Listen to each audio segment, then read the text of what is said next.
para los chicos, es donde los chicos aprenden de verdad, sobre todo los más chiquitos que estamos viendo, que son los de primer ciclo, que tuvieron un año muy difícil, con lo cual poder tomar esta decisión para nosotros es importante, priorizar la educación. Es jugar con fuego, todo eso es jugar con fuego. Y yo lo que lamento es que ese fuego va a quemar a la gente, a los argentinos y a las argentinas.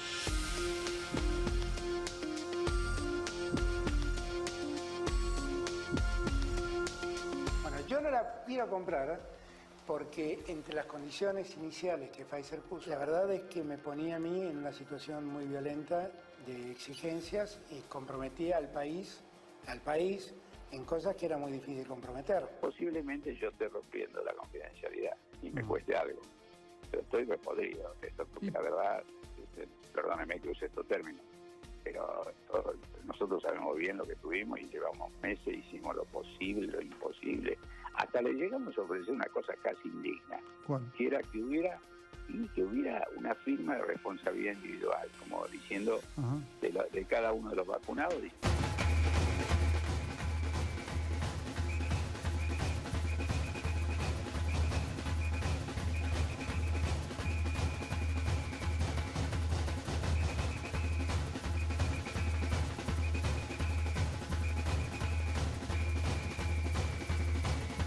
Con tantos casos no podíamos nosotros llevar adelante una organización de un campeonato de estas características.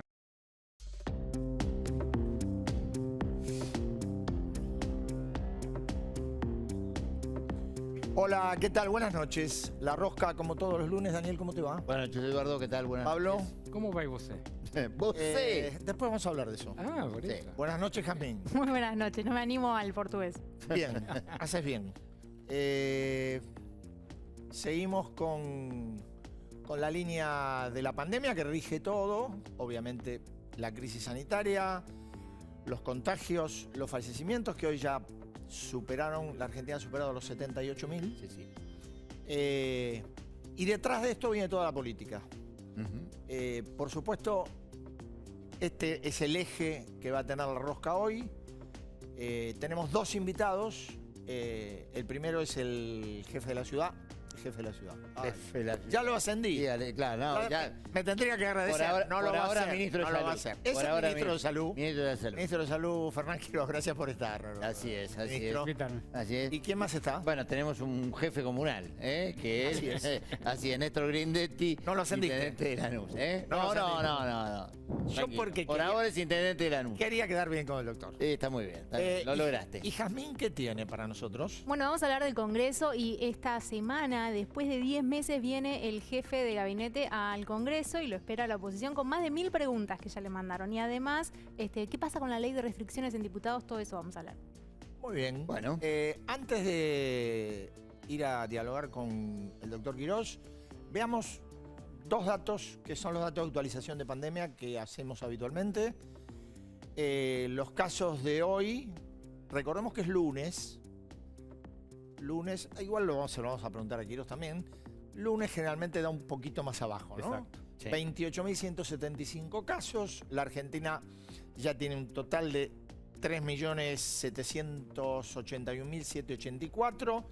Fallecidos hoy, muy alto, 638. Bueno, el país está en 78.093 muertos en el mes 15 de la pandemia. Vamos a la siguiente placa, director, que es la ocupación de camas. A ver, ahí tenemos. Nación, 77.4%. AMBA, 76.9%. Eso está más o menos similar a la semana pasada. Sí, De los dos. no La semana pasada se había notado un aumento de la ocupación de camas en la Nación. El AMBA estaba ahí en torno de los 77%. Y ahora esta semana está también en Nación prácticamente el mismo nivel. Igual los niveles, los porcentajes a veces no indican el grado de estrés es un número relativo, claro, que tienen algunos lugares, ¿no?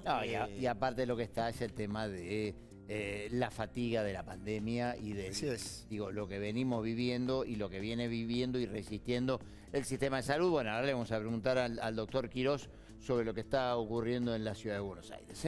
¿Y vamos? Dale, vamos a hablar con él. Vamos, Ya, Pablo. Claro. Buenas noches. Doctor, ¿cómo le va? ¿Qué tal? Buenas noches. Gracias por invitarme. ¿Le gustó el ascenso o no? No, prefiero... Es como mucho. Sí, sí. Bien. Lo mío es la Por zona. ahora está bien. Escucha una cosa. Primera pregunta. Es de la pandemia por ahí. ¿Usted cree que juegan con fuego por las escuelas abiertas? No, me parece como yo decía hace un ratito, me parece una frase un poco desafortunada, digamos, porque lo que intenta, me parece decir el presidente, es que hay un punto de no acuerdo que aún no hemos encontrado el camino para transitarlo juntos, ¿no? Sí. Estamos todos de acuerdo en que el espacio escolar, con los protocolos, con la ventilación apropiada, con el barbijo, con la distancia, es un lugar donde se generan muy pocos contagios. Eso lo ha dicho el Ministerio de Educación de la Nación y de la Salud de la Nación, con los propios datos que también vemos nosotros. Perdón, doctor, ¿eso lo tienen medido ya? Digo, Sí, por supuesto. Digamos, tenemos el reporte de de la totalidad de los niños y trabajadores de la educación que han tenido la enfermedad, y sobre ellos hacemos la investigación epidemiológica del mecanismo de contagio, si ha sido en el entorno social o en el entorno laboral. Y en eso tenemos todos los mismos datos y además todos lo han repetido de manera bastante clara. El punto del debate en que estamos es si verdaderamente lo que sería la periescuela, es decir, la forma en llegar, la circulación que se genera en la ciudad, el uso del transporte público son causa de desmejoría de la epidemiología local. Y en ese debate, que nosotros aceptamos como válido el debate, digamos, nos parece que es una hipótesis absolutamente respetable, siempre hemos dicho, por eso es que hemos tenido una estrategia bien orientada a mantener la presencialidad en los grupos que más se han dañado con la falta de ella, que son los más niños, y sobre todo en los grupos que menos usan el transporte público, porque la primaria es una educación muy barrial. Nosotros en la ciudad, el Ministerio de Educación le da máxima prioridad a los que viven a 10 cuadras de la escuela al momento de inscribirse. Entonces, la enorme mayoría de los niños que se inscriben en la escuela viven a menos de 10 cuadras de la escuela.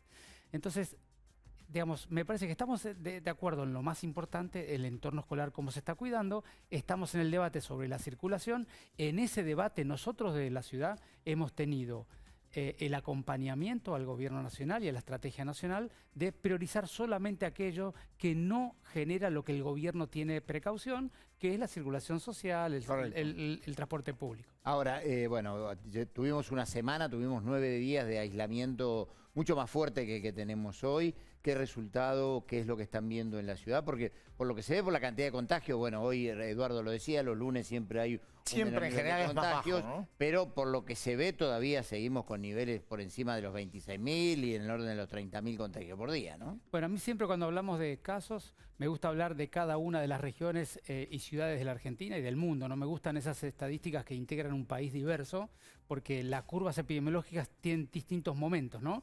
El año pasado la ciudad tuvo su pico de casos a final de agosto y la Argentina a mediados de octubre. Entonces, ¿Me disculpa un segundito? Claro.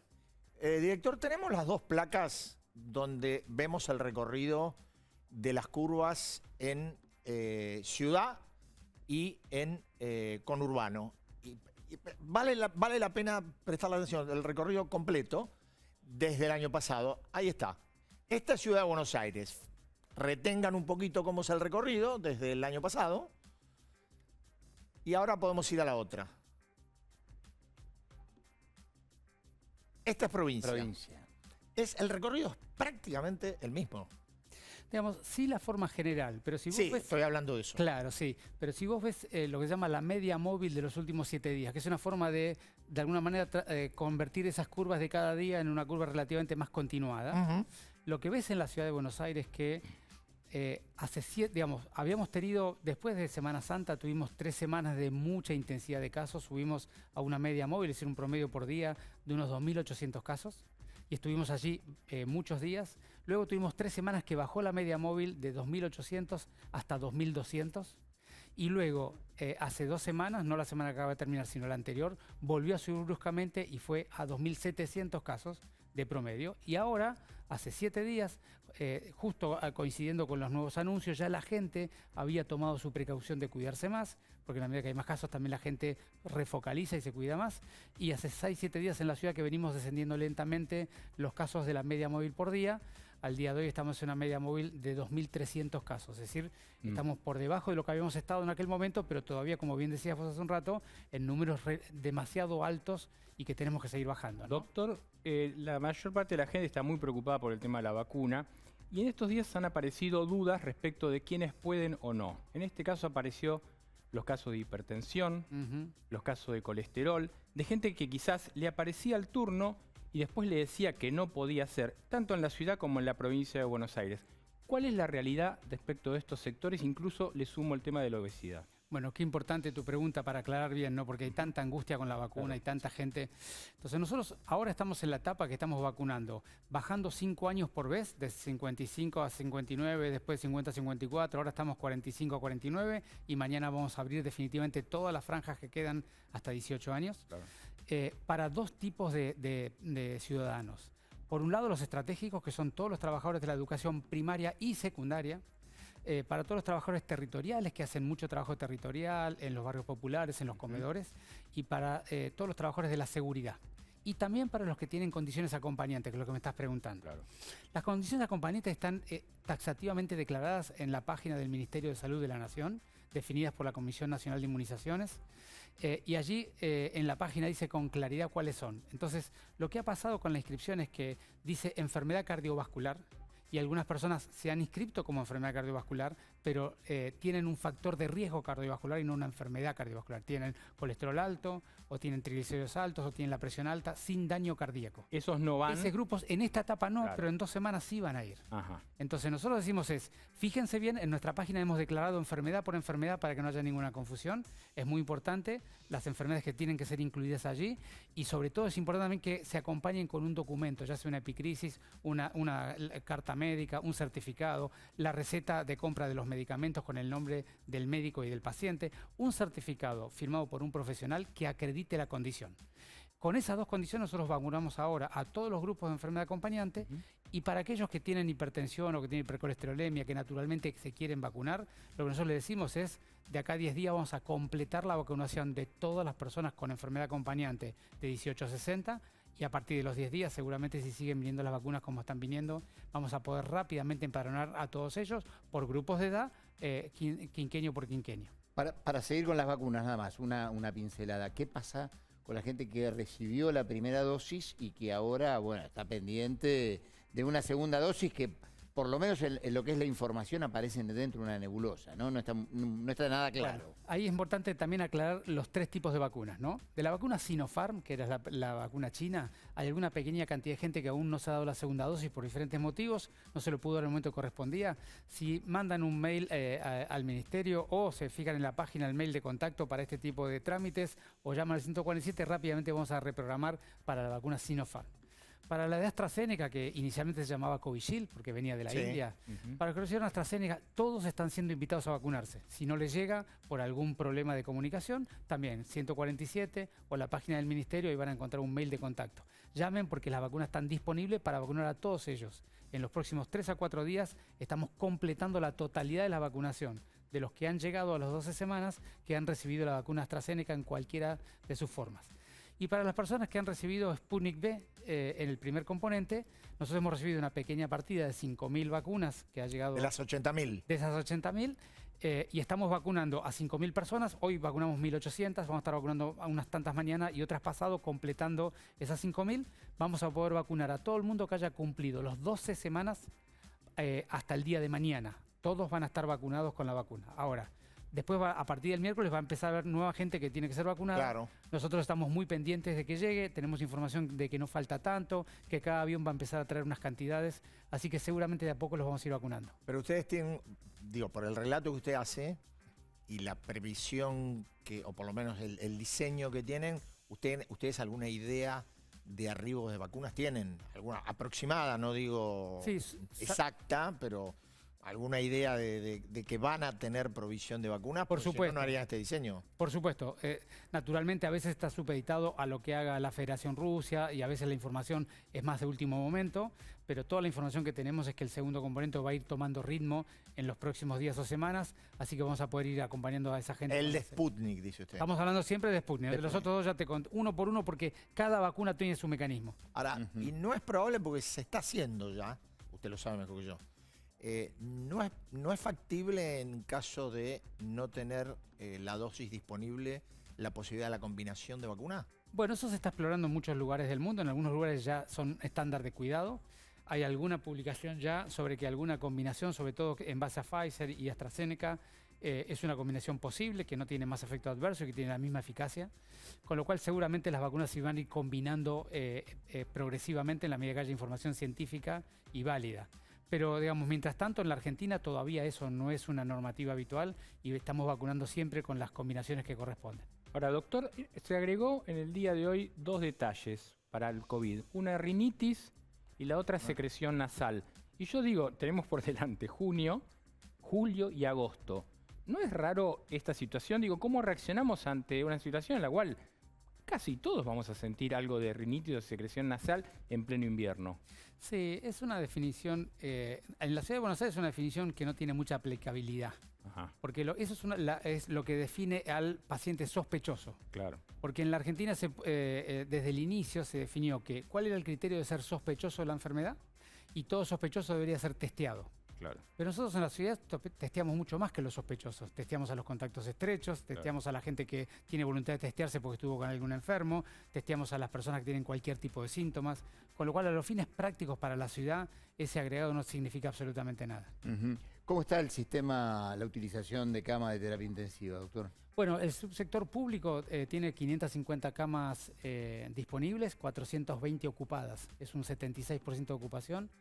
Es altísimo. Sí, por supuesto que sí, estamos en un periodo de muchísimos casos y mucha actividad. En la medida que bajen los casos, 7 a 14 días después las camas empiezan a descender, porque vos sabés que las camas van respondiendo más tardíamente que los casos incidentes en el cada día. Y en los últimos días estamos descendiendo lentamente por día. En los últimos 5 días hemos ido descendiendo las camas de terapia intensiva muy lentamente y esperamos que poder bajar más los casos para que para adelante tengamos más descenso de camas, ¿no? ¿Ustedes pudieron hacer alguna evaluación, aunque no haya resultados todavía, porque espera el ciclo de 15 días, de cómo ha sido o qué perspectiva tiene el cierre que hubo, este cierre fuerte que hubo entre la semana pasada y lo que va a venir el fin de semana que viene? Bueno, cuando vos ves la media móvil de la Ciudad de Buenos Aires, en realidad empezó a bajar casi el mismo día de la declaración. Del viernes pasado fue el último día alto y allí, a partir de ahí empezó a bajar lentamente, como yo te decía, de 2.700 a los 2.300 que estamos ahora, es decir, muy lentamente, ¿no? Bueno, pero eso refiere a la anterior decisión. En realidad refiere a que la ciudadanía en momento de tanta visibilidad de los casos toma cuidados complementarios o suplementarios a lo que venía tomando. Así que, porque ya las medidas anteriores ya habían impactado previamente. Entonces nosotros ya veníamos bajando lentamente, ahora el impacto de estas últimas medidas, que fue una restricción significativa, en la ciudad bajó 30-40% la circulación pública, son números muy altos, seguramente entre el día de hoy y el día viernes mostrarán su impacto. Todavía no lo hemos podido ver. Doctor, en este sentido, ¿se analizó en algún momento el tema de adelantar las vacaciones de invierno para las clases? Bueno, es un tema que el Ministerio de Educación de la ciudad lo está analizando, sobre todo por un aspecto que para mí es muy importante, y es que, dado que tenemos que mantener todas las ventanas abiertas y mucha ventilación natural, por supuesto que el clima tan frío es muy agreste para los niños, ¿no? Así que siendo el mes de julio el mes más frío del año, seguramente analizaremos, y es un objetivo del Ministerio de Educación, ver qué se puede hacer en el mes de julio para evitar al máximo que los niños estén con una temperatura muy baja en el aula. Ayer nos enteramos, ayer a la noche, que la Copa América no se va a hacer en la ciudad de Buenos Aires, en la Argentina, incluyendo a la ciudad de Buenos Aires. ¿Lo tranquiliza eso de que la Argentina no haga un evento de esa manera? A mí me parece que son cuestiones que, digamos, tienen una simbología muy fuerte de ocurrir relativamente negativa. Estamos haciendo todos tanto esfuerzo, hay tanto dolor, hay tanta gente que ha sufrido dificultades económicas serias, que la está pasando muy mal, hay tantos chicos y adolescentes que no pueden ir a la escuela, no se pueden encontrar con los amigos. Claro. Estamos en un momento de tanto esfuerzo de la sociedad para pasar este momento tan duro, que me parece que cualquier demostración de naturalidad o normalidad que no haga a las cuestiones esenciales de la sociedad, me parece que puede ser doloroso y provocativo. Así que yo creo que es una decisión muy importante. Dígame, le quería preguntar, haciendo una mirada general y haciendo una mirada de lo que ha sido el recorrido que ya lleva 15 meses, ¿usted diría que esta es la segunda parte de la pandemia o quizás sea otra pandemia, por la manera en que se desarrolla, por la cantidad de casos que provoca, por la cantidad de fallecimientos que provoca?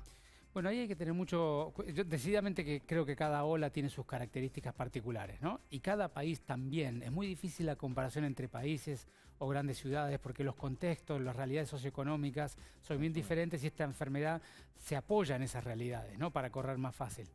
Pero digamos, me parece que es importante aclarar lo siguiente. Hay dos formas de ver el daño de la pérdida de vidas en esta enfermedad. Uno es ver la mortalidad cruda, es decir, la cantidad de personas que efectivamente fallecen por mes. Y otra es la letalidad, que es cuántas personas fallecen de cuántas se han enfermado, ¿no? Cuando uno mira la mortalidad cruda, y voy a hablar solo de los datos de la Ciudad de Buenos Aires, la mortalidad cruda, el promedio de fallecidos por día en este momento, que es el momento más difícil de esta ola, estamos en valores prácticamente idénticos a lo que tuvimos en agosto del año pasado. Es una curva que es mucho menos ancha, porque el año pasado fue muy ancha la curva, que es mucho menos ancha, pero es de la misma magnitud cotidiana. Eso es lo que estamos diciendo, la mortalidad es similar a la que tuvimos el año pasado, menor global porque es menos tiempo con estos días de alta mortalidad. Cuando uno ve la letalidad, en realidad la letalidad es prácticamente la mitad, es decir, ha habido mucho menos letalidad en esta ola que en la anterior. ¿Y por qué ha ocurrido eso? Porque con el doble de casos tenemos la misma cantidad de fallecidos por día. Y eso, por supuesto, tiene mucho que ver con la evolución de la salud, la medicina y el cuidado clínico, y también que hemos entrado a la ola con cierta parte de la ciudadanía, sobre todo los mayores, relativamente protegidos con la vacuna. Así que esas dos cosas han ayudado muchísimo. ¿Y qué no ha ayudado? Las nuevas variantes, que son más contagiantes, algunas potencialmente son un poco más dañinas, ¿no? Y mucha gente dice, no, pero ahora está enfermándose mucho más la gente joven.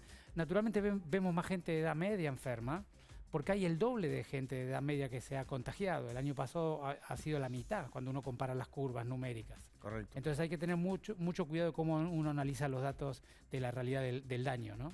Ahora, doctor, usted habla de que es el peor momento de la pandemia y estamos entrando en el invierno. Digamos, ¿qué hay que esperar? Digo, porque lo que muestra, por lo menos lo que se está viendo en Europa, lo que se está viendo en los países que están entrando al verano, donde entre la vacunación y el clima hay como una confluencia de elementos que juegan a favor de cierta baja de casos. En este caso, digamos, la vacuna va por un lado, pero el clima va por el otro, ¿no? Bueno, acá lo primero que tenemos que recordarle a la gente es que el invierno genera el daño porque nos lleva a encerrarnos con la ventana cerrada y estar con gente en lugares mal ventilados. Digo, pues no es un tema menor. Si recordamos eso y tenemos la voluntad y la fuerza y la capacidad de tolerar el frío en los lugares cerrados, seguramente nos vamos a contagiar mucho menos y el invierno no va a ser tan dañino, ¿no?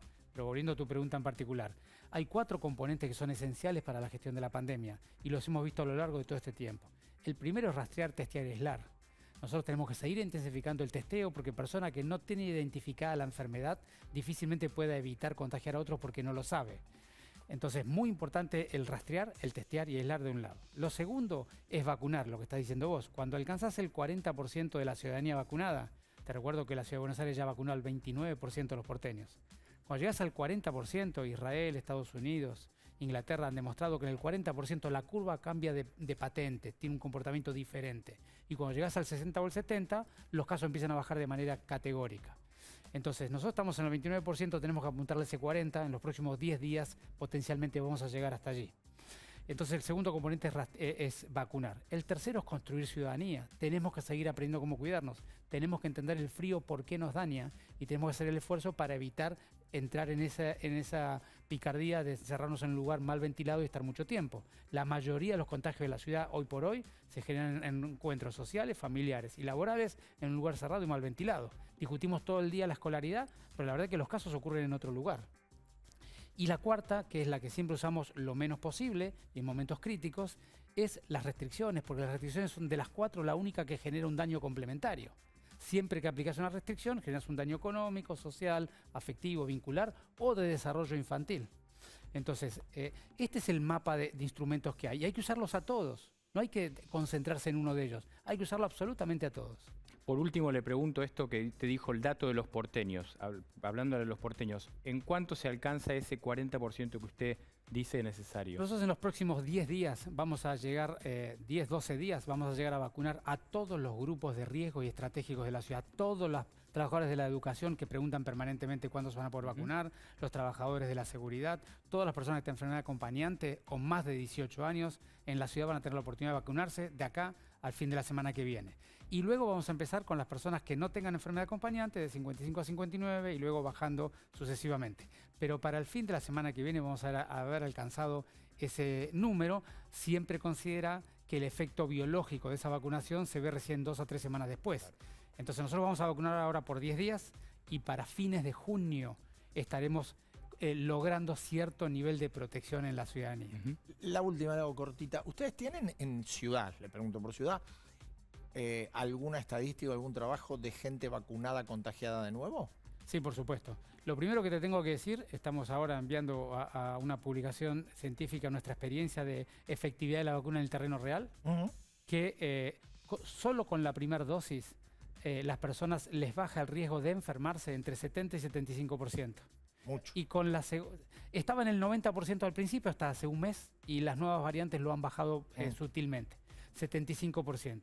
Y con la segunda dosis llega al 90%. Así que las personas que tienen una o 2 dosis tienen un grado de protección significativo. Cuando lo miras del otro lado y vas a la terapia intensiva, en las terapias intensivas públicas apenas el 10% de los internados están vacunados con una dosis. Con una dosis. Sí. Y cuando vos miras de la mortalidad de personas que hayan tenido las 2 dosis y haya pasado las 2 semanas después de la segunda dosis, son extremadamente infrecuentes. Doctor, mil gracias por estar esta noche. Muchísimas Muy gracias, amable. doctor, Gracias por la invitación. Bueno, ya está, quédate tranquilo porque se viene la segunda dosis. ¿Cuál? Y la nuestra. Yo tengo a mí me dieron en la ciudad el carné y un pasaje a Moscú. Yo ya me voy a conseguir la segunda dosis, ¿por qué no? Bien, va. Mientras viene el intendente Grindetti, nosotros vemos una placa sobre vacunas. Efectivamente, la vamos a explicar. Este es el ranking de las vacunas, de cuáles son las vacunas más utilizadas en el mundo en este momento. Como vemos, la primera es la de Oxford, la AstraZeneca. La están utilizando, ha sido aprobada concretamente en 98 países. La de Pfizer en 84. Y acá entramos a jugar nosotros, ¿no? Bueno, la AstraZeneca también. La de la Sputnik en 68 países. 84 países. Que ha sido aprobada. Pfizer. Pfizer 84, nosotros todavía no. No, pero porque nos pidieron cosas que a 84 países. Yo te digo una cosa. No sé qué le habrán pedido. Lo que sé es que el gobierno y el laboratorio siguen negociando. Siguen negociando no y hay gente del gobierno que dice que va a ser, bueno, muy rápido el acuerdo. Y me consta que el director ejecutivo del laboratorio fue, no interpelado porque es una palabra que suena fea, fue invitado por un grupo de legisladores opositores y dijo, mientras esté hablando, no. Mientras esté hablando quiere decir mientras esté negociando. Sí, está Vilmibarra en eso, ¿no? Así es. Sí. Néstor, gracias por estar esta noche. Gracias. Bien, un gusto. Gracias por invitarme. Yo lo meto por el lado sanitario, después se va a abrir el juego, por supuesto. Digo, específicamente, su distrito y lo que rodea su distrito, ¿cómo está? Estamos en realidad en una cantidad de contagios diarios alta, pero estabilizados de hace casi 2 o 3 semanas, diría. Estamos en alrededor de los 300 casos, que es un número alto, que estamos ahí nomás del pico. El pico fue el 8 de abril en 530 casos, con una ocupación más o menos entre el 85 y 90% de las camas. Quiere decir que estamos ahí justitos, si llega a pasar algo vamos a estar complicados, pero está estabilizado, no ha crecido en las últimas semanas. ¿Y el tema de las vacunas? El tema de las vacunas va lento. Tenemos todavía una cantidad importante sobre todo de médicos, por ejemplo, sin vacunar. La verdad que tenemos diálogo, lo he estado hablando con el ministro de Salud de la provincia. Justamente ahora con esta venida de vacunas en cantidad importante se va a acelerar seguramente. Perdóname, una pregunta. ¿Cuál es la razón de la lentitud? No termino de entenderla, no lo digo por Buenos Aires, en general, porque uno mira la estadística de vacunas recibidas y vacunas aplicadas y siempre encuentra una brecha muy grande. Sí, yo creo que yo siempre lo atribuía a que hay pocas vacunas.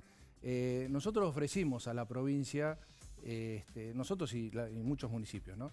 Todo nuestro esquema de vacunación. Nosotros tenemos 17 vacunatorios y tenemos 100 personas que habitualmente vacunan. El año pasado hemos aplicado 350.000 vacunas del Plan Nacional de Vacunación, quiere decir que están listas.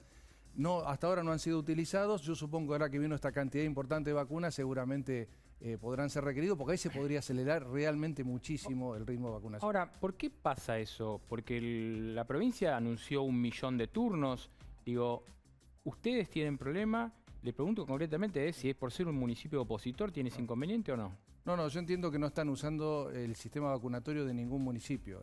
La provincia ha decidido vacunar, vacuna en distintos lugares. En Lanús se vacuna, por ejemplo, en la sede del PAMI, en el sindicato de maestros, en algunos clubes, con personal propio. Sí nos han pedido, y obviamente colaboramos, que con las personas que se registren, asesorarlas cómo se registran en la página de la provincia, pero no en lo que es la ejecución, la aplicación de la vacuna.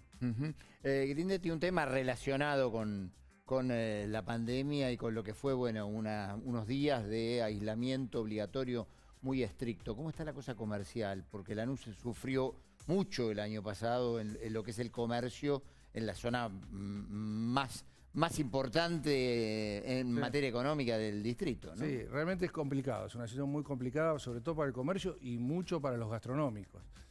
Nosotros tratamos de colaborar desde el municipio, hemos bajado en tasas municipales el año pasado, las estamos bajando en este momento, le hemos pedido al gobierno nacional apoyo para el pago de salario, porque cuando se habla, por ejemplo, de los gastronómicos, se dice los empresarios gastronómicos, pero en Lanús hay 2.500 empleados gastronómicos que uno no piensa, pero 2/3 del ingreso de esos empleados son propinas. Obvio. Con lo cual se han quedado, por ejemplo, una semana sin ingreso. Entonces, bueno, nosotros hemos tratado de colaborar, le estamos pidiendo, senadores nuestros provinciales han presentado un proyecto para que haya una baja de ingresos brutos en la provincia en este mes de mayo, por lo menos, pero realmente están sufriendo y están sufriendo mucho, es un golpe realmente duro el hecho de estar absolutamente cerrado como fue esta semana que pasó. Dígame, ustedes son, digamos, el eslabón más próximo en el vínculo con la gente. Sí. Lanús es un distrito, como la mayoría del conurbano, es un distrito con sus contrastes. ¿Usted percibe una afectación en términos de una mirada pesimista, una mirada crítica hacia el gobierno del conjunto de la gente?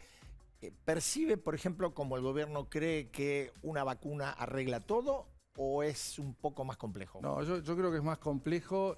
Yo, frente a esta pregunta, siempre respondo que hubo como 3 etapas de angustia, 3 angustias distintas en la gente. El primero fue la angustia de enfermarse, el miedo a morirse. Realmente fue muy fuerte, todos. No sabíamos, una incertidumbre muy grande. Después vino el miedo a quedarse sin trabajo, a quedarse sin ingresos, que es lo que le pasó a los comerciantes. Y después vino la angustia con las escuelas y los hijos, que hace 1 año y medio que no tienen clase. Eso no está de ninguna manera superado y yo noto, y yo camino la calle y efectivamente el intendente es el que tiene este contacto directo con la gente. Yo veo a muchos vecinos muy angustiados en cualquiera de estas 3 etapas y a veces peor todavía en las 3. Seguramente Eduardo ahora se va a meter en el terreno político, yo me arrimo un poquitito con el tema. ¿Le parece que el tema de la vacuna va a ser lo primero que va a analizar la gente este septiembre y noviembre cuando se vote o la economía va a ser? No, la vacuna seguramente va a traer un alivio muy grande. Es decir, yo lo veo en la gente que agradece cuando se la vacuna, sobre todo la gente mayor o la gente que tiene una enfermedad prevalente. Realmente es como un alivio muy grande que se siente y se ve y se palpa eso, ¿no? Entre una persona que ya está vacunada y una que no sabe cuándo lo van a vacunar. Pero usted cree, a ver, tomando lo que decía Pablo recién, ese agradecimiento es un agradecimiento perdurable que no es dañado por ningún otro factor, porque nosotros, las elecciones, las pasos son en septiembre, la elección legislativa recién en noviembre. No, yo creo que es el alivio frente al miedo, al primer miedo, a la primera angustia. La angustia económica sigue existiendo obviamente y también se está sufriendo y en Lanús especialmente. Realmente la actividad económica está muy caída, sobre todo de nuevo la comercial, y eso pega a la gente y lo ve con mucho temor respecto de cómo esto va a rebotar, cómo esto si realmente nos vamos a recuperar y nos vamos a recuperar rápido. Hubo muchos empresarios pymes que han cerrado sus negocios o han cerrado sus plantas, así que realmente en ese sentido la preocupación va a seguir porque el rebote no va a ser rápido. Grindetti, yendo a la política ahora sí, y bueno, parece que Santilli desembarca de su mano en Lanús, en la provincia de Buenos Aires. No, en realidad hoy tenemos una cantidad de dirigentes, por suerte, importantes en la provincia de Buenos Aires, liderazgos que han surgido en los últimos tiempos. Está Jorge Macri, por ejemplo, realmente que viene recorriendo la provincia y viene trabajando mucho en la provincia. Está la misma María Eugenia Vidal, que hasta ahora no ha tomado una decisión, pero seguramente... ¿Usted cree que no la tomó todavía? Que no. Yo creo que no la tomó, por lo menos yo hablo con ella no ha tomado la decisión. Bueno, obviamente está Diego Santilli, estamos en todo caso la mayoría de los intendentes que realmente tenemos territorio y tenemos recorrido, así que me parece que hay muchos, hay no sé si muchísimos, pero una cantidad importante de dirigentes. Seguramente en las próximas semanas estaremos dirimiendo cómo va a participar cada uno, pero no es que uno baje de la mano de otro, sino que realmente, yo por lo menos en Lanús le abro las puertas a todos. Mañana seguramente estará Santilli recorriendo parte de la tercera sección electoral, Patricia Burris va a estar mañana en Quilmes, así que la verdad que estamos trabajando todos juntos. Dígame, ¿usted cómo percibe la posibilidad de ese armado en la provincia de Buenos Aires y qué viabilidad le da a la hipótesis, absolutamente hipótesis, de que alguna pata peronista participe dentro de una interna de Juntos por el Cambio? No, yo creo que es hoy por hoy yo diría que ya es más que una hipótesis, una certeza de que hay un espacio peronista. No, está bien, pero puede estar por afuera también. No, por supuesto, pero bueno, de hecho tenemos gente trabajando con nosotros, en lo que ellos mismos se han dado en llamar Hacemos en la tercera sección electoral, que es un grupo de peronismo que realmente está buscando una alternativa distinta a lo que es el kirchnerismo y se ha acercado bastante a nosotros y estamos trabajando por lo menos en el sentido de conversar con los vecinos y mostrarles alternativas a futuro. Mauricio Macri quiere que María Eugenia Vidal sea candidata en la provincia. Néstor Grindetti, ¿qué quiere que haga María Eugenia Vidal? No, que sea candidata, yo creo que es la mejor candidata que tenemos. En la provincia, usted. En la provincia.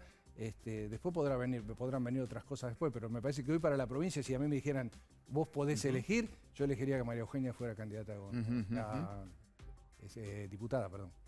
Y en la tercera sección electoral, digo, no la tienen fácil, ¿no? Ahí Cristina es muy fuerte, ¿no? Y el kirchnerismo es muy fuerte, con la matanza. Realmente toda la tercera sección electoral está, digamos, gran parte de los vecinos cerca del oficialismo, pero yo creo que tenemos una alternativa. Yo creo que una fuerte alternativa, lo que tenemos que es hoy lo que la gente está esperando es cercanía. Yo diría, es menos rosca y más cercanía. ¿Cómo menos rosca, Grindetti? Menos rosca. Usted está en la rosca, Grindetti. No, pero no programa de rosca. No menos programa de rosca. No, más programa de rosca para poder escuchar a los políticos comunicándose con los vecinos. Pero porque hoy el vecino dice, miren, la verdad que resuélvanme los problemas, señores políticos. Claro. En todo caso, dejen de meterse en las grietas y apartarse tanto y resuélvanme los problemas. De nuevo, tengo miedo a morirme, tengo miedo a quedarme sin trabajo y quiero que mi hijo vaya a la escuela. ¿Pese a la herencia de Macri cuando salen en la tercera a caminar y a hablar con los vecinos? Yo sí salgo a caminar, sí, yo camino, la verdad que por suerte muy bien, tengo una muy buena relación con los vecinos. Obviamente sabemos que hay problemas, sabemos que hay cosas que no salieron en el gobierno nacional, las explicamos, estamos diciendo, la estamos discutiendo, estamos reviendo, tenemos autocrítica y tenemos una alternativa para poder salir adelante de una vez por todas. Gracias, Grindetti. No, gracias. Muy amable, muy amable. Nosotros vamos a lo nuestro. Vamos a rosquear. Vamos a rosquear. Vamos a rosquear. La rosca, ¿no? Bien dicho por el intendente, que haya más rosca. Muy bien. Muy simpático. Tenemos varias cosas, ¿no? Sí. ¿Cómo les cayó lo de la Copa América a ustedes? Para mí, la verdad yo creo que es bastante sensato en términos de decir, bueno, mira, no vamos a hacer la Pero Copa la América. sensatez de quién es, perdón. Me parece de la población, qué sé, mía, no sé, cómo me callo, no sé. A mí me parece, absolutamente coincido con que es una sensatez. Lo que me parece una insensatez es que la Copa vaya al tercer país con más contagio del mundo. O sea, Sudamérica es el foco de los contagios y sigue estando. Sí, habrá que ver, vamos a ver. Eso es insensatez de la Conmebol. Insensatez en portugués. En Brasil, exactamente. La insensatez de Brasil, de este tiempo de Brasil, viene de largo. Claro. Exactamente. Pero bueno, habrá que ver si al final se hace, Exacto. ¿no? Porque está discutido, hay gobernadores que se le han plantado a Bolsonaro. Sí. No es tan fácil. Lo que yo decía es, está muy bien la sensatez, lo que pasa que la definición de este tema No la tomó el gobierno. Digo, la comunicación final la hizo la Conmebol. El gobierno estuvo, yo diría, hay un hilo conductor que parece casi absurdo, pero si uno vincula lo que pasó la semana pasada, donde la Argentina vota a favor de investigaciones por violaciones a los derechos humanos por el conflicto Israel-Palestina o Israel-Hamas, si uno del mismo modo repara en que la Argentina se retira del Tribunal Internacional Penal de La Haya en el momento en que iba a comenzar la imputación contra el régimen de Maduro, si uno observa que ambas situaciones fueron convalidadas por trabajos de la misma persona, que es la expresidente de Chile, Michelle Bachelet. Sí. Si vos vinculás esto con cómo se definió la Copa, digo, acá se impuso el kirchnerismo, acá se impuso el kirchnerismo y en la Copa también. Bueno, pero me parece que estuvo claro con que Guado de Pedro, ¿no?, el ministro del Interior, sí, lo anticipó. Cuando vos decís el gobierno no tuvo nada que ver, me pregunto si no estás pensando el presidente no tuvo nada que ver. El presidente estaba... En el anuncio sí, claro. Estaba con ganas. El día sábado yo sé que un club de La Plata, cosa que alguna gente del gobierno de la provincia medio que le gustó, por llevar algo a... Bueno, Estudiantes de La Plata había recibido la notificación de que su estadio iba a ser utilizado el sábado a la tarde. Es decir, que él, digamos, está bien, podía haber a nivel político una contramarcha, pero lo que era el diseño deportivo seguía. El domingo se cambió. Cuando habló Carla Bisotti, todos la escuchamos y dijimos, Carla Bisotti no está enterada de nada. Claro. Todos supusimos que la Copa seguía su marcha. Pero a la noche... Bueno, es que Bisotti dijo que bueno, que estaba en estudio, digamos, bueno, el por domingo eso, a la mañana. Cuando, perdón, hace una semana, cuando la Argentina tenía pico de contagios, el presidente dijo, la Argentina está en condiciones de organizarla toda. Cuando se bajó Colombia, sin otro país. Por eso uno escuchó a Bisotti y dice, me parece que Bisotti estaba bien enfocada en este caso. Después siguió Guado de Pedro y yo creo que la Conmebol, para no dejar que le sacaran, que la decisión fuera externa a la Conmebol, dijo, perfecto, en Argentina no la hacemos Argentina, buscamos otra cosa. Fue Brasil y Dios dirá si se hace. Pero digo, claramente hay un problema, no solamente de la gestión, sino de la lógica con el cual se toman las decisiones, en donde se observa siempre que el límite de acción del presidente es extremadamente acotado. Y vos fijate que la ciudad de La Plata ha cobrado una dimensión, y esto Daniel lo tiene más que claro que nadie con el tema económico, porque Axel Kicillof tiene su sillón principal ahí como gobernador. Ahí se ha conformado una mesa que los días lunes toma decisiones políticas e incluso económicas. ¿Económicas también? Claro. Eso te lo va a decir él. No voy a osar meterme en ese terreno. Kicillof, Máximo Kirchner, Guado de Pedro, Cuervo Larroque y desde hoy Santiago Cafiero invitado ahí. Una mesa que junto con un par de ministros, Catopodis y Ferraresi, comienza a discutir la cuestión electoral de la provincia de Buenos Aires. Me falta un actor clave, que es Sergio Tomás Massa, que es el jefe del Frente Renovador y que tiene su peso ahí.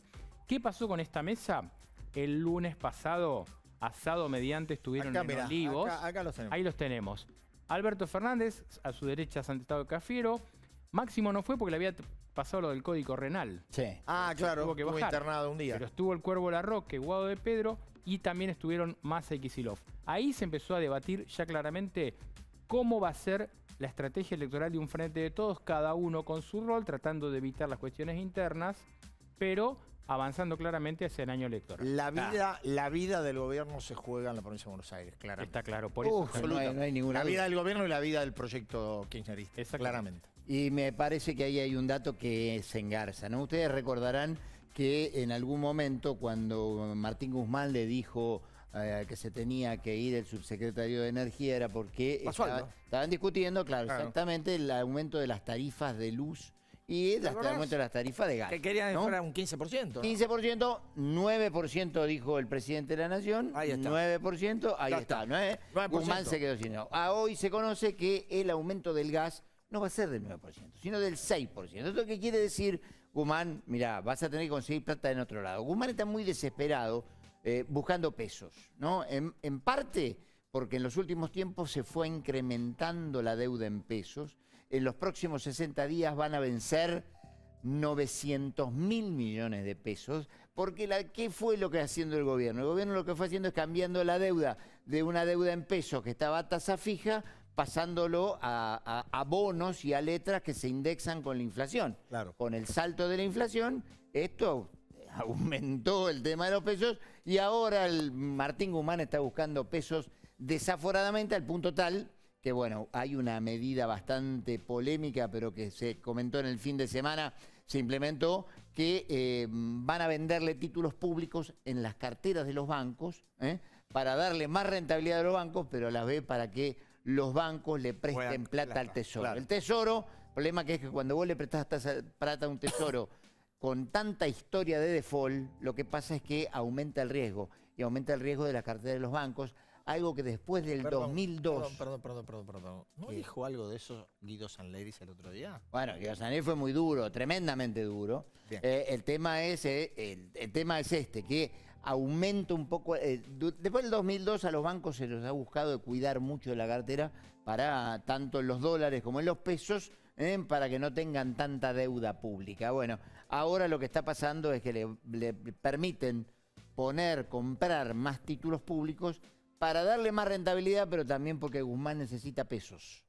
Y va a necesitar muchos pesos en los próximos 60 días, así que muy atento. Pero también tiene que ver esto. Claro, un gobierno que tiene el crédito cortado te va a decir, che, bueno, nosotros con la inflación no tenemos nada que ver. Digo, tanto peso dando vuelta, ¿no? Y tanta indexación. En fin, bueno, lo veremos. Vos, Pablo, No, yo... hablás... No, pará. Ah, perdón, sí. Vos hablaste hace poquito de Santiago Cafiero. Sí. ¿Alguien va a hablar de Santiago Cafiero? Sí. ¿Alguien? Sí. Que es Jazmín. Yo, Jazmín Bullorini, sí. Jazmín Bullorini, buenas noches, claro. ¿Cómo están? ¿Tenés documento? Santiago, no. Lo estoy renovando. Continúa. Lo estoy en tratamiento. Va este miércoles, este jueves, perdón, a el Senado y va después de 10 meses y después de muchos pedidos de la oposición de que vaya. Así que lo están preparando, lo están recibiendo. Es virtual, ¿no? No, va a ir, él va presencial. No, bueno, Las él otras, sí, pero... No, y es como siempre, en el Senado es como mixto con unos poquitos presenciales que se van renovando en la banca, digamos, salen y vienen otros, ahí reducido, y después la mayoría va a estar virtualmente. Pero él va a estar presente. ¿Por qué? Porque la última vez que estuvo fue en julio del año pasado en Diputados. O sea, más de casi 300 días que pasaban, y por eso la oposición había hecho unos videitos bastante graciosos que lo mostraban, el jefe de gabinete y lo mostraban en distintas provincias, estuvo en estos medios. ¿Por qué no viene al Congreso? Bueno, mucha insistencia, va a venir.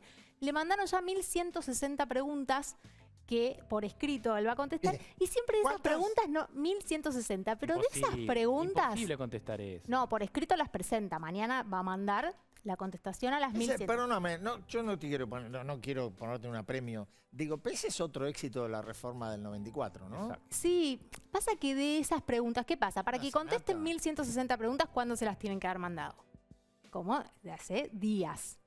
Cuando llega él mañana, todo eso es viejo. O sea, lo agarran, los 1160, pobre, él va a hacer un resumen en el inicio, en donde contesta lo que a él le parece más importante, defiende la gestión, obviamente, y después en el momento de las preguntas, ¿qué vamos a escuchar?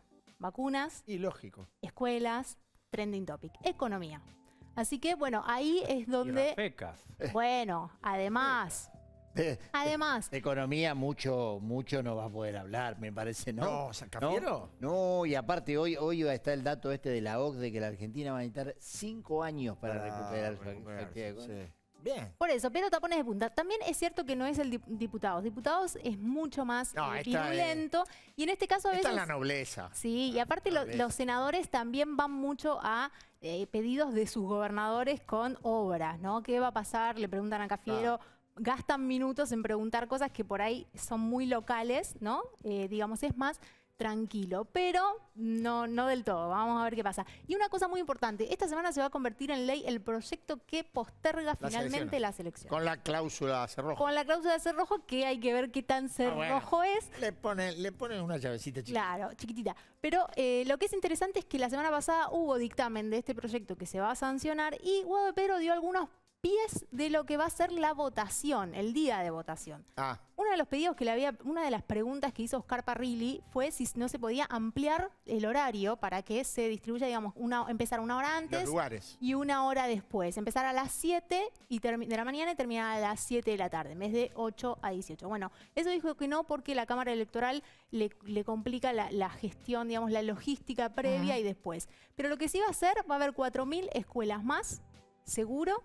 Se va a buscar que sean más ventiladas y es muy probable que se vea algo respecto a los sobres, que hoy le pasamos la lengua a los sobres para cerrarlos. Están viendo qué se puede inventar con el tema sobres y además que haya un horario, un rango para los mayores de votación. Así que veremos. Muy bien. Diputado de vacaciones, ¿no? Claro. Por ahora, sí. Hay comisiones, está complicada la ley de restricciones. Se pensaba que esta semana iba a haber sesión, pero no. Bueno, nosotros volvemos en un gracias, Camín. Ya volvemos. Hacemos un corte y a la vuelta jugamos a las cartas.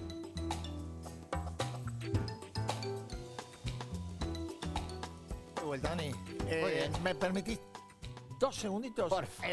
Algunos de los gráficos que hemos visto, las curvas de ciudad, de provincia y de las vacunas, son estadísticas que hace el doctor, amigo personal, Sergio Perrone. Hay que decir la fuente, porque si no parece que lo hiciéramos nosotros. No es así. No. Afortunadamente no lo hacemos nosotros. Está bien, okay. ¿Vamos con las cartas? Dale, adelante. Vamos con la primera, director. Vamos con ancho de espada hoy, ¿eh? No. Hoy viene ancho de espada. Hay pandemia, Fernández. Vamos. 4 de copa. Estamos con pandemia. 4 de copa. Arrancamos con un 4 de copa. Mirá.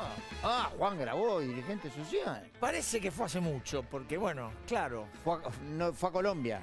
Vos decís que el 4 de copa... No, bueno, ocurrió la semana pasada. Sí. Grabois fue...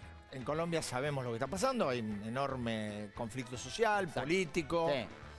Grabois fue en representación de una delegación para hacer una inspección sobre derechos humanos en Colombia.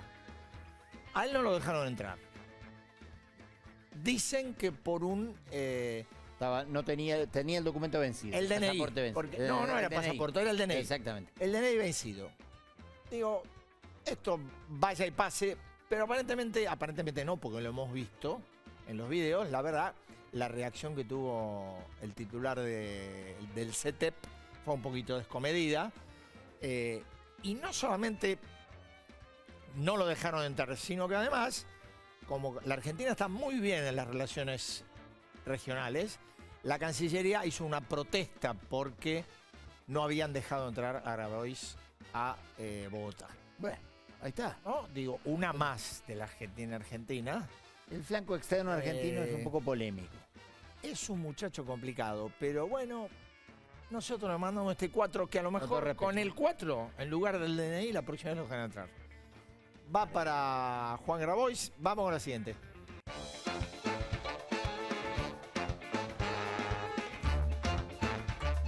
No, otro 4 de copa. Esta es complejísimo. La tenemos que Secretaria de Deportes. Pero, la tenemos que sintetizar. Sí, hacer acuerdo porque es un tema complejísimo. Esta mujer tuvo un enorme conflicto con el ente de alto rendimiento, con atletas olímpicos, con el Comité Olímpico que salió a cruzarla. ¿Por qué? Porque no había forma de financiar el viaje de los atletas argentinos a Ecuador, donde están ahora, y porque además, y esto es lo que más, porque a lo mejor plata le puede faltar. Ahora, nadie tiene derecho al destrato como el que la Secretaria de Deportes sometió a gente que en el plano deportivo es ilustre, como Juan Curuchet y Walter Pérez, medalla de oro en ciclismo en Beijing, los últimos Juegos Olímpicos en Beijing. Así no funciona, digo. A la plata se la perdonamos, al destrato no.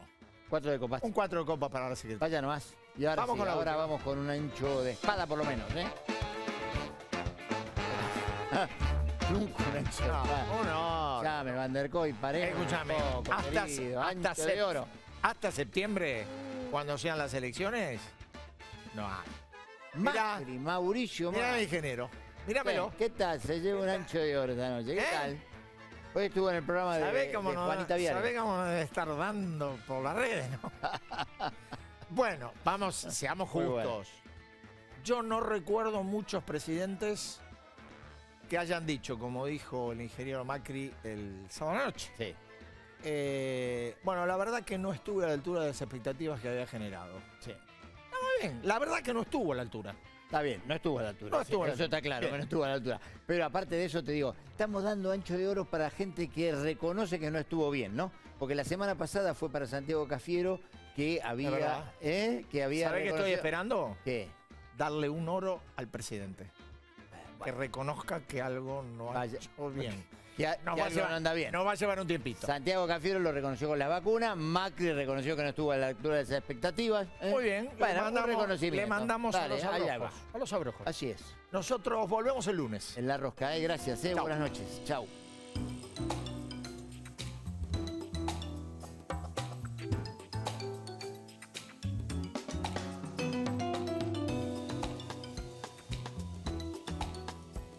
Argentina debe conquistar nuevos mercados para converger con las economías más desarrolladas. Adrián Mercado cuenta con portfolios de inversión, agroindustriales, regionales, de logística, turísticos y portuarios, yacimientos de litio y otros minerales. Llegó la hora de invertir con el que sabe. Llegó la hora de Adrián Mercado Comex.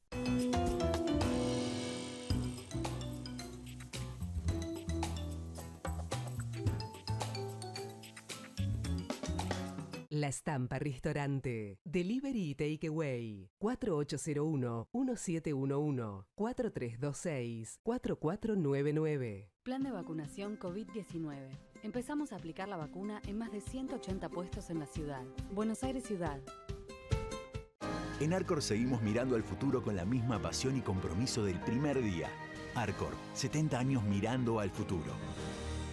En Santander, nuestra misión es contribuir al progreso de las personas y de las empresas. Ingresá a santander.com.ar y conoce nuestras acciones de banca responsable. Queremos ayudarte. OSPE, Obra Social de Petroleros.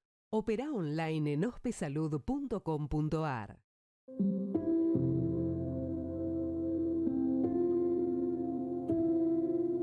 Cachamay te acompaña en todo momento. Un saludable momento. Energizate en Jujuy. Viví la quebrada. Jujuy es energía viva.